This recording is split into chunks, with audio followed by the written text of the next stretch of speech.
Bonjour à toutes et à tous. Bienvenue dans cette nouvelle capsule où j'aimerais vous parler du parcours des âmes sœurs. De comment il est extrêmement facile de se tromper de parcours entre une âme sœur et une âme jumelle. Et non pas que je veux vous démontrer que vous avez tort parce que je sais pas, je suis pas à votre place en fait, mais juste dans le but de vous parler d'un parcours d'âme sœur en fait tout simplement, pour voir après vous avec votre relation. Donc d'abord, une âme sœur à la rencontre, il y a un côté de coup de foudre. Il y a un côté coup de foudre. Donc soit ça vient de vous, soit ça vient de l'autre, mais en tout cas, il y a une notion de coup de massue, ouais, d'un coup de foudre, de wow, qu'est-ce qui vient de se passer, de d'une notion de ouais, d'être frappé par la foudre, j'ai pas d'autre terme, désolé, de coup de massue, de waouh, de voilà quoi. Et il y a cette notion de coup de foudre et il y a cette notion de passion, de cœur qui s'ouvre, de cœur qui s'embrase. Voilà, il y a vraiment cette notion de flamme, en fait, de feu. Et on peut se retrouver face à une personne qui ne nous correspond pas. Voilà, il y a une notion de d'attirance, en fait, d'attraction, même presque de possession, d'obsession, d'obstination et de dépendance vis-à-vis de cette personne que l'on ne connaît pas. Et,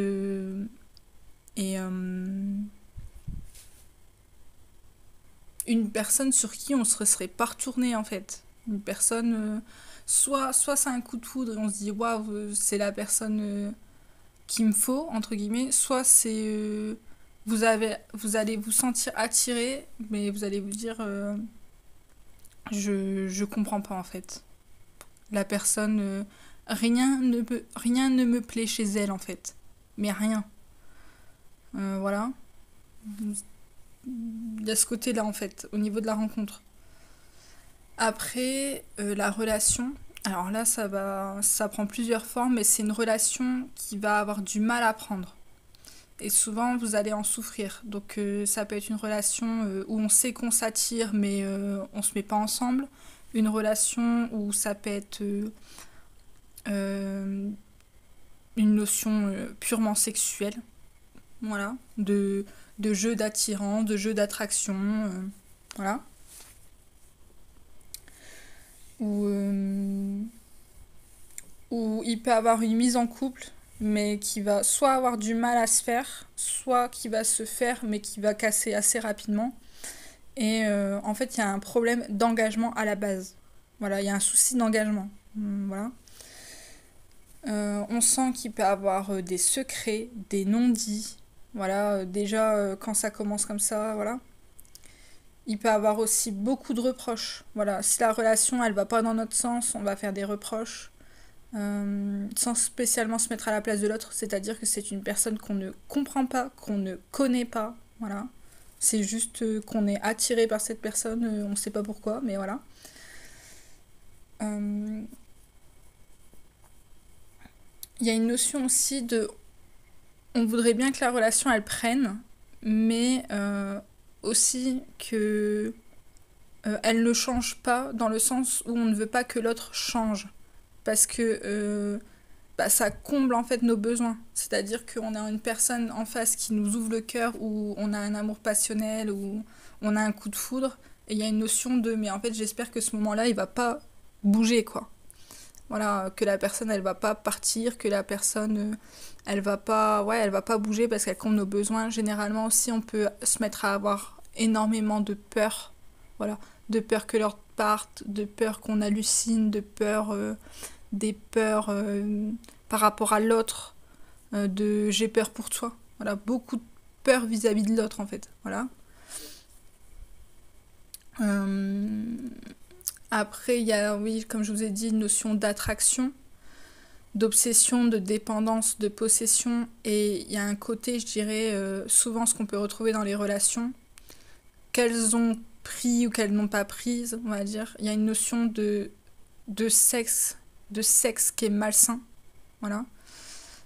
Ou une notion à l'argent qui est malsaine, ou une notion de pouvoir aussi qui est malsain. Dominant, dominé. Il y a une notion de pouvoir en fait. D'ego, de jeu de pouvoir, de jeu d'attraction, de jeu de séduction, de voilà.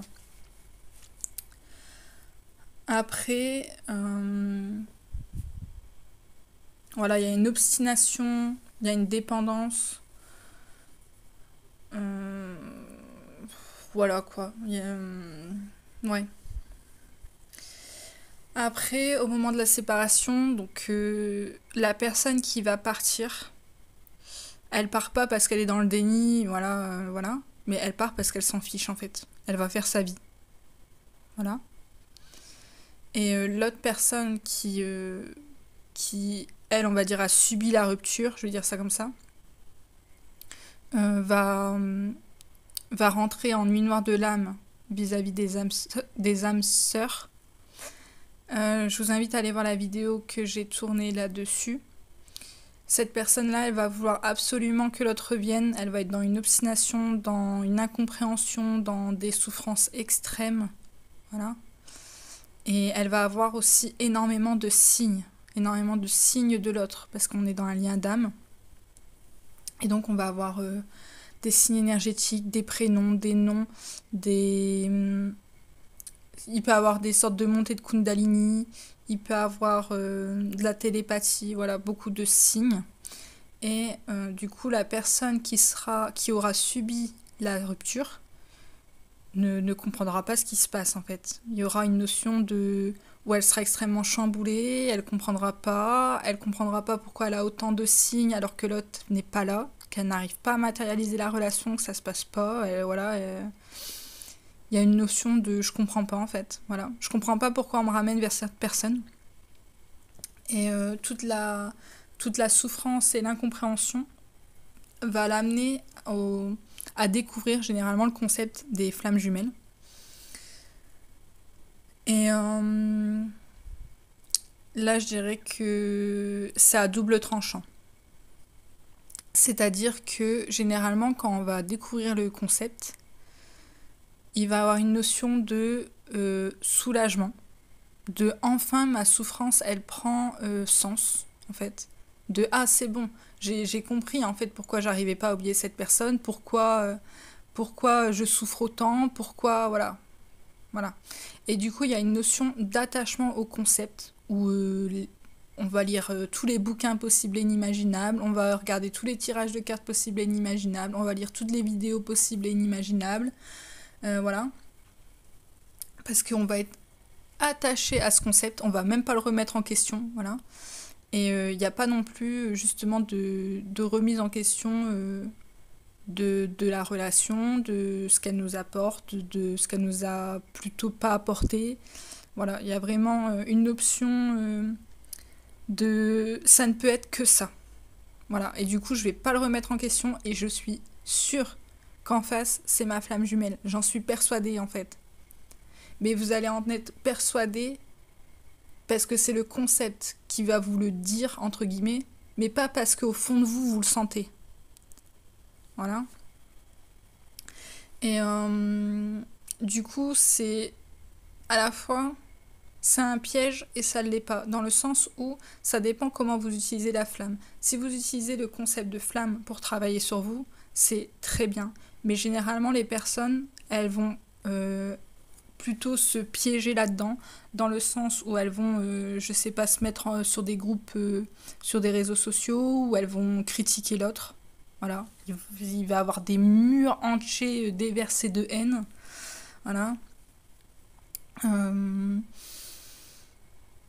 Voilà, il va avoir un côté de critiquer l'autre, voilà.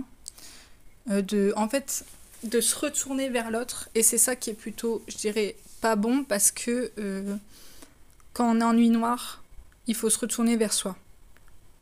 Voilà. Sauf qu'à la fois, du coup, ce concept fait qu'on va se focaliser sur l'autre. Qu'est-ce que fait l'autre? Où il est l'autre? Avec qui? Pourquoi il est pas là? Machin, truc, muche. Voilà, on va se focuser sur l'autre, sur les chairs aussi, voilà. Et il y a un côté de se perdre encore plus en fait, mais on va dire qu'enfin on se sent compris. Voilà. Après, il y a une notion de, je dirais, fantasme. Donc, voilà, le terme flamme est un terme que je n'aime pas parce que c'est lié au feu et donc le cœur qui brûle, voilà, la passion. Quand on parle de âme scindée en deux, tout de suite ça éveille le côté ma moitié, donc il y a une notion de ouais, je peux pas être complet sans l'autre, donc forcément j'ai besoin de l'autre, forcément je ne peux être que bien avec l'autre, alors que pas du tout, mais pas du tout, c'est des termes qui portent à la confusion. Donc il y a encore une notion de perte, de voilà, je ne suis pas complet sans l'autre. Le terme fusion aussi, voilà, ça fait penser à l'amour fusionnel, de voilà, il va revenir, on va vivre l'amour idyllique, voilà. Et il y a une notion de pester sur le réveil de l'autre en mode il en est où, pourquoi elle est pas là, voilà, voir le réveil de l'autre. Et ça, je trouve que s'il y a un côté malsain dans le sens où c'est comme si on souhaitait que l'autre mette sa vie entre parenthèses pour nous, que on souhaitait que l'autre fasse tout pour nous retrouver, qu'on souhaitait que l'autre nous appartient en fait, voilà. Et et je trouve ça vraiment, pour moi ça c'est vraiment un concept d'âme sœur en fait, parce que justement moi par exemple par rapport à mon âme jumelle, quand quand on s'est séparés, j'ai entendu la source me dire ok, quand toi t'iras mieux, là c'est lui qui va plonger dans sa nuit noire. Et j'ai refusé. J'étais là, j'ai fait non, non, non, non, moi je refuse d'être une âme jumelle, je refuse de faire mon travail, parce que si c'est pour faire mon travail et qu'il souffre après, qu'il doit tout casser, son confort, sa vie, voilà, je refuse. Et j'ai refusé pendant 2 mois, mais bien pendant 2 mois, où on a dû me valider mon lien, mais plus de 4 fois, mais c'est même pas qu'on a dû me le valider, c'est que, en gros, ouais, ok, on me l'a validé, mais je le savais que c'était bien mon autre, mais je voulais pas. Je voulais pas. Je voulais pas de peur, voilà, de le blesser en fait. Alors que les âmes sœurs, en fait, tout le monde attend le réveil de l'autre, sans se dire que le réveil de l'autre, ça va le plonger dans sa nuit noire, sans se dire que ça va le faire souffrir, que ça va devoir, qu'il va devoir quitter les gens qu'il aime, qu'il va devoir perdre sa zone de confort. Voilà, il y a une notion vraiment, je vais dire, d'égoïsme, même si je sais très bien que les gens ils sont pas égoïstes, c'est des personnes qui souffrent. Mais voilà, il y a ce côté où à la fois on veut protéger l'autre, mais c'est comme si on voulait qu'il nous appartienne en fait. C'est pas sain. C'est en mode prends mes blessures, je prends les tiennes et voilà. Non, non, non, non, non. Voilà. Il y a une notion aussi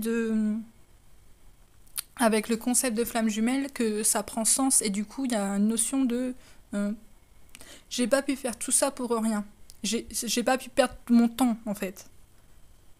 Ou avec tout le temps que j'ai déjà donné, voilà, ça ne peut être que vrai. En fait, il y a une notion d'enfermement dans le concept. Voilà. Et il y a une notion aussi, je dirais, individualiste dans le sens où on va penser à nous, on va penser au couple. Voilà. Mais l'âme jumelle, je dirais la vraie, entre guillemets, non. Il y a une notion de collectif, de famille, ok, d'être avec l'autre, aussi de mission de vie. Voilà, ça englobe en fait. Alors que l'âme sœur, pas du tout. Après, souvent, ce concept-là, soit pour les personnes, je dirais, à dominante yang, qui vont être très ancrées, il n'y aura pas de réveil. Il n'y aura pas d'éveil en fait. Il y aura. Voilà, ça sera juste en gros un concept qui va mettre dans une zone de confort, je vais dire ça comme ça. Pour les personnes à dominante plutôt yin, il va avoir un éveil des capacités. Et du coup, ça veut dire que si on est yang, on va pousser dans notre yang. Et si on est yin, on va pousser dans notre yin, généralement. Et même les personnalités yang pourront créer un ego spirituel et devenir extrêmement perchés. C'est-à-dire que les gens, ils vont se percher en hauteur, à tirer les cartes, à canaliser, à, je sais pas, ressentir tout et n'importe quoi dans l'énergie. Je l'ai fait, donc il n'y a aucun jugement de ma part, croyez-moi. Voilà, il y a une notion, mais tout le monde va s'astraliser. Voilà, on sera dans l'astral et tout le monde va être perché, tout le monde est beau, tout le monde est gentil, on aime tout le monde. Voilà, voilà. Et, euh, et en gros, le concept de flamme jumelle, j'ai demandé et je me suis posé la question moi-même de pourquoi c'était si connu, même maintenant c'est un phénomène de mode où on trouve des bouquins de partout, voilà quoi, il y a un côté bizarre comme ça. Et en fait, je me suis rendu compte qu'il y avait une notion de confort, que de penser que l'autre en fait il va venir vous sauver, que l'autre un jour il va se réveiller et il va venir nous sauver. Ben non, personne va venir vous sauver en fait, mais personne. C'est bien l'antithèse du parcours âme jumelle, ça. Voilà. Mais dans l'inconscient collectif, voilà, ça va être il va enfin quitter sa chair, c'est il va venir me sauver, il va me choisir. Non, non, voilà. Euh, ça va aussi booster l'ego de se dire voilà, qu'on est dans un lien d'âme particulier, qu'on comprend que voilà pourquoi personne pouvait comprendre notre lien, pourquoi personne pouvait comprendre l'amour qu'on portait pour notre autre. Voilà. Parce que c'est vrai que l'amour passionnel, au final, c'est pas si vécu que ça non plus. Un amour passionnel d'âme sœur, c'est pas si connu. Et, euh, et voilà, il va avoir un côté de booster l'ego, un côté d'attente, un côté voilà, moi j'ai fait mon taf, lui il est où ou elle, voilà. Et il y a une notion aussi de, de vouloir être parfait. Donc voilà, allez voir ma vidéo sur qu'est-ce que l'autre ne vous demande pas.